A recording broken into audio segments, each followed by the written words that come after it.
প্রচার করে শোনানো হলো। বাংলাদেশ বেতার সিলেট। এখন শুনবেন স্থানীয় সংবাদ।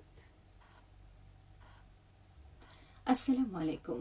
বাংলাদেশ বেতার সিলেট সংবাদ পড়ছি শতাক্ষী চক্রবর্তী। উন্নত পল্লী সমৃদ্ধ দেশ সবার আগে বাংলাদেশ, এই প্রতিপাদ্যকে সামনে রেখে সারা দেশের মতো সিলেটেও আজ পালিত হচ্ছে জাতীয় পল্লী উন্নয়ন দিবস। দিবসটি উপলক্ষে রাষ্ট্রপতি মোহাম্মদ শাহাবুদ্দিন এবং প্রধানমন্ত্রী তারেক রহমান পৃথক বাণী দিয়েছেন। দিবসটি উপলক্ষে জেলা প্রশাসন ও জেলা পল্লী উন্নয়ন বোর্ডের উদ্যোগে বর্ণাঢ্য শোভাযাত্রা, আলোচনা সভা এবং গাছের চারা বিতরণ কর্মসূচির আয়োজন করা হয়। সকালে জেলা প্রশাসকের কার্যালয়ের নিমতলা প্রাঙ্গণ থেকে একটি বর্ণাঢ্য শোভাযাত্রা বের হয়। শোভাযাত্রাটি শহরের প্রধান প্রধান সড়ক প্রদক্ষিণ শেষে পুনরায় নিমতলা প্রাঙ্গণে এসে শেষ হয়। পরে জেলা প্রশাসকের সম্মেলন কক্ষে অনুষ্ঠিত হয় আলোচনা সভা। এতে সভাপতিত্ব করেন জেলা প্রশাসক ডক্টর GM সরফরাজ। প্রধান অতিথি হিসেবে বক্তব্য রাখেন জাতীয় সংসদের হুইপ ও হবিগঞ্জ ৩ আসনের সংসদ সদস্য আলহাজ GK গাউস। কর্মসূচির মধ্যে রয়েছে শ্রেষ্ঠ পল্লী উদ্যোক্তার সম্মাননা স্মারক প্রদান, চিত্রাঙ্কন প্রতিযোগিতার বিজয়ীদের পুরস্কার প্রদান এবং সমবায়ুর সফল ভোগীদের মাঝে গাছের চারা বিতরণ। বাংলাদেশ বিমানের সিলেট ম্যানচেস্টার সরাসরি ফ্লাইট পুনরায় চালু হয়েছে গতকাল। সিলেট ওসমানী আন্তর্জাতিক বিমানবন্দরে ম্যানচেস্টার থেকে আগত যাত্রীদের ফুলেল শুভেচ্ছা জানান বেসামরিক বিমান পরিবহন ও পর্যটন মন্ত্রী আফরোজা খানম, বাণিজ্য, শিল্প, বস্ত্র ও পাট মন্ত্রী খন্দকার আব্দুল মুক্তাদির এবং প্রধানমন্ত্রীর পররাষ্ট্র বিষয়ক উপদেষ্টা হুমায়ুন কবির।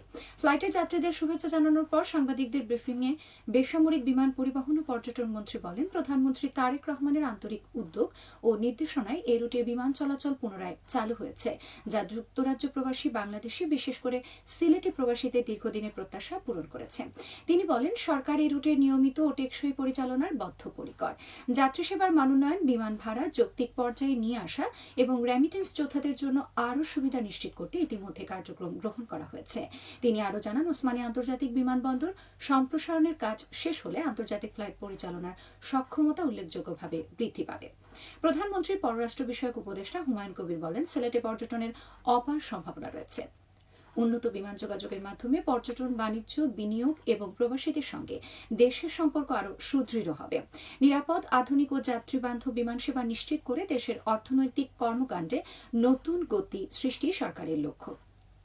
এ সময় উপস্থিত ছিলেন সিলেট উন্নয়ন কর্তৃপক্ষের chairman Rezaul Hasan Kayes Lodi, Sylhet metropolitan police commissioner Abdul Kuddus Chowdhury, police super doctor Chowdhury Jaber Sadek, ভারপ্রাপ্ত জেলা প্রশাসক পিঙ্কি সাহা সহ সরকারি বেসরকারি বিভিন্ন দপ্তরের কর্মকর্তা ও গণমাধ্যম কর্মী।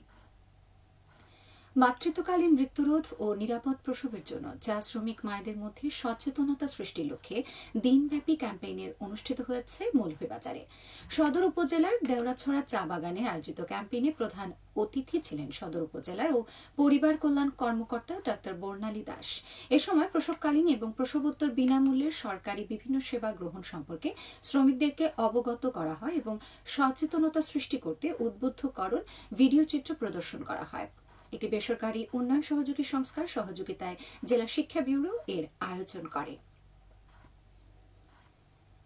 বৃক্ষরোপণ অভিযান সফল করতে হবিগঞ্জের শিক্ষার্থীদের মাঝে বিভিন্ন প্রজাতির গাছের চারা বিতরণ করা হয়েছে। সদর উপজেলার সরকারি প্রাথমিক বিদ্যালয় প্রাঙ্গণে 5 বছরে 25 কোটি বৃক্ষরোপণ কর্মসূচির আওতায় শিক্ষার্থীদের মাঝে এসব চারা বিতরণ করা হয়।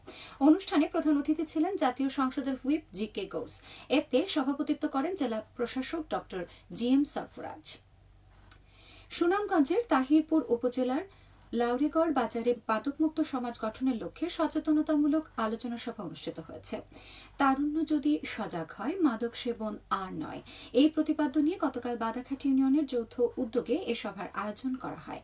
এতে প্রধান অতিথি হিসেবে উপস্থিত ছিলেন সংসদ সদস্য কামরুজ্জামান কামরুল। সভায় বাদাঘাট ইউনিয়ন, তাহিরপুর উপজেলা এবং মাননীয় বিএনপি ও এর অঙ্গ সহযোগী সংগঠনের নেতাকর্মীরা উপস্থিত ছিলেন। এবারে শুনুন কৃষি সংবাদ।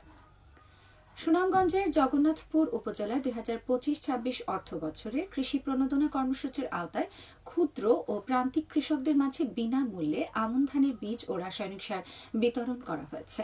গতকাল উপজেলার কৃষি অফিস প্রাঙ্গণে আয়োজিত অনুষ্ঠানে নির্বাচিত প্রতিটি কৃষককে 5 কেজি উন্নত জাতের আমন ধানের বীজ, 10 কেজি DMP এবং 10 কেজি MOP সার প্রদান করা হয়।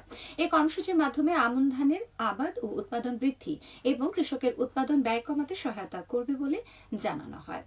সবশেষে আবহাওয়া। সন্ধ্যা 6টা পর্যন্ত পূর্বাভাসে বলা হয়েছে সিলেট ও পার্শ্ববর্তী এলাকায় দক্ষিণ দক্ষিণ পূর্ব দিক থেকে অস্থায়ীভাবে ঘন্টায় সর্বোচ্চ 80 কিলোমিটার বেগে ঝড় হাওয়া বয়ে যেতে পারে। সেই সঙ্গে হতে পারে বৃষ্টি অথবা বজ্রসহ বৃষ্টিপাত। এসব এলাকার নদী বন্দরসমূহকে 2 নম্বর নৌ হুঁশিয়ারি সংকেত দেখিয়ে যেতে বলা হয়েছে। আজ সিলেটে সূর্যোদয় হয়েছে 5টা 6 মিনিটে এবং সূর্য অস্ত যাবে 6টা 47 মিনিটে। সংবাদ শেষ হলো। আমাদের পরবর্তী স্থানীয় সংবাদ প্রচারিত হবে বিকেল 4টা 30 মিনিটে।